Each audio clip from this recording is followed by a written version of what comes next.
Let us look at the powers and roots of complex numbers, right? But a quick review first. Remember, when you talk about complex number, you're talking about a number in the form x plus j y, where x is a real number, y is also a real number, j is equal to the square root of -1. Example, if you say 4 plus j5, that's a complex number. Now this part is called the real part, and then the combination of the j and the 5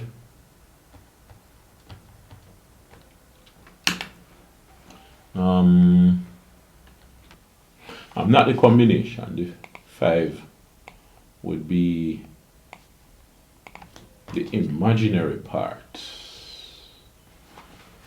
M-A-G-I-N-A, imaginary part. And the imaginary part is really a real number too, but it's the part that is multiplied by the j. Sometimes I is used instead of j, alright? In engineering, understand that you generally use j because you don't want to confuse it with I, which represents the intensity of an electric current flow. That's I, alright? Now, you probably remember De Moivre's theorem. Let me check how you spell that. So, D-E, how you spell it again? D-E-M-O-I-V-E-R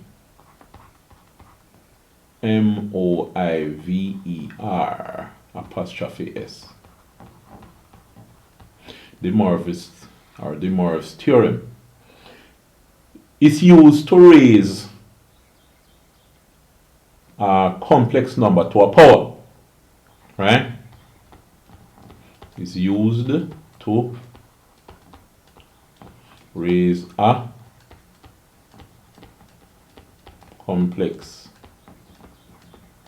number to a power, right? Now, it's x plus jy, remember now, if you have complex number z, I always cross my z, x plus jy, and z to the power of n, x plus jy to the n. If n is just 2 or 3, you could multiply out the numbers, but when n is 4, 5 or larger, it becomes a lot more difficult, so you use De Moivre's theorem, right? This number, complex number, is in rectangular form, so you'd have to write it in polar form. When you write it in polar form, you have it as z is equal to r bracket cos theta plus j sine theta, right? Remember how that goes. You see the x plus jy is like you have your x and y axis, and then this line goes out x is the distance here, and y is distance going up. So r would be the magnitude the magnitude of the complex number z. You find it by using Pythagoras theorem, right? The magnitude is r, which is the square root of x squared plus y squared, right? And then you have an angle here, which is called the argument. The argument theta. You know that if this is the angle, and you know y, which is the opposite, and you know x, which is the adjacent, then the trig ratio you use is tan. Tan theta will be y over x, so theta will be tan inverse of y over x, right? So that's how you get the r and the theta. Now, what De Moivre's theorem says is that when you have z to the n, then all you do is put the r raised to the n times cos n theta plus j sine n theta. Alright? So that's what happened. Now, suppose you have the nth root of z. Remember, when you find the nth root, like the square root of a number, is the same as the number to the 1 over 2. Cube root of a number is the same as the number to the 1 over 3, and so on. So the nth root of a number is the same as the number to the 1 over n. So what you would have is r to the 1 over n cos 1 over n theta plus j sine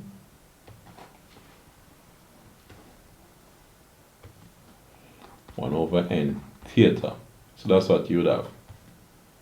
So this is the same as the nth root of r times cos, well, 1 over n theta is the same as theta over n. So you just divide theta by n plus j sine theta over n. Alright? Now,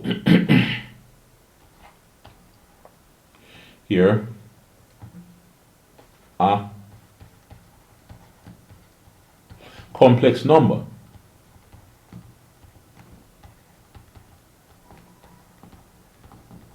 will have n nth roots, right? So it will have 2 square roots. It will have 3 cube roots. It will have 4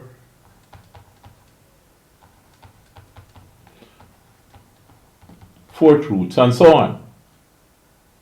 Right? Now, when you do that, let's consider the Argand diagram here. I have a circle. The 2 square roots will divide the circle into 2 halves. Right? So when you find the first square root, there will be 2 of them. So you have to divide the circle into 2 halves. When you find 3 3 cube roots, there will be 3 of them. So you have to divide the circle into 3 thirds. When you find the 4 square roots, there will be 4 of them. Divide into 4 quarters, and so on and so forth. Alright? Now, if you have this as a cube root, then you would have to do it again to make a cube root, and again to make a cube root. So you have 1 full revolution. So when you find the first cube root, what you have to do here is this. the nth root of r cos theta over n. You have to add it to 360 divided by n. Now you put a k here, k by 360 over n. The first root is when k equals 0. Alright? So the cos of this angle, let me put a square bracket here to make it different from the other bracket, plus j sine theta over n plus k 360 over n. Right? The first root is when k equals 0. Right? So, well, first root would be just the root of the number. The first root of the number itself. Right? Then k can be 1, 2, 3. The number itself, the complex number itself, you have there you have k equals 0, and then you have the other roots. It will be 1 square root, 2 square root, 2 square roots, 3 cube roots, and so on and so forth. But let us look at some examples to clarify what we're talking about. We'll do that in the next video. So tune in for that video.